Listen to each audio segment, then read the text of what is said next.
The Raising of Lazarus. How quickly time rolls by. How quickly the days, the weeks, the months pass. Jesus has been counting them. It has been 3 years since he began to preach in public. It's been 3 years since he left Nazareth, the city where he grew up. During this time, thousands of people heard his words of salvation. He healed the sick and he raised the dead. His mission here on earth, as God planned it, was nearing its end. It was now time, therefore, for Jesus to return to Jerusalem. There in Jerusalem, his earthly life would come to an end. Very early in the morning, he leaves with his disciples. On the way, he receives a message. His friend Lazarus, who was from Bethany, is gravely ill. His sisters, Martha and Mary, plead that he come to Bethany as soon as possible that he might save him. Jesus does not hurry, even though he knows his friend is gravely ill. He also knows something else. The illness of Lazarus will give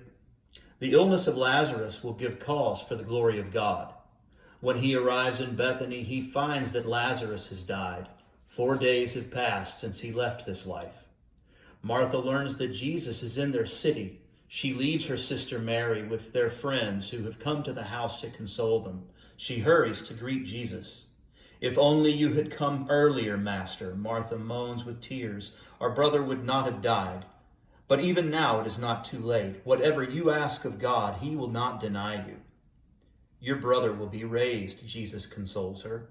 "Of course he will be raised," replies Martha through her tears. "He will be raised upon the resurrection of all the people on the last day." Jesus looks in her eyes and assures her, "I am the resurrection and the life. He who believes in me, even though he dies, shall live." Martha wipes tears from her eyes with her apron. She does not understand what Jesus had just said to her. She tells him, however, that she believes he is the Christ, the Son of God, the sweet hope of their fathers and hers as well. Having said this, she returns home and tells Mary that the Master is in Bethany and is asking for her.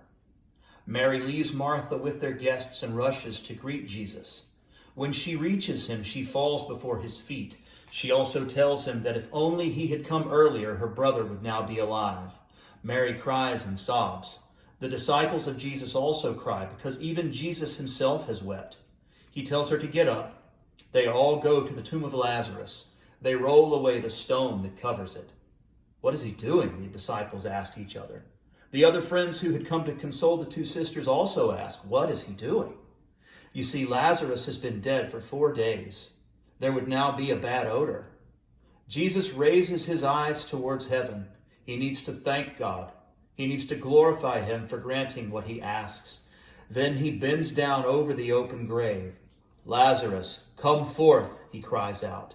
Immediately, Lazarus appears, still wrapped in the burial linens. Everyone stares at him with eyes wide open. They cannot believe what they're seeing.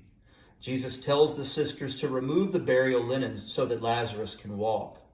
Martha and Mary remove the linens, and Lazarus lovingly falls into the arms of Jesus. Tears begin to run down his sunken cheeks. In each tear there shines joy and glory to God, to the Lord of life and death.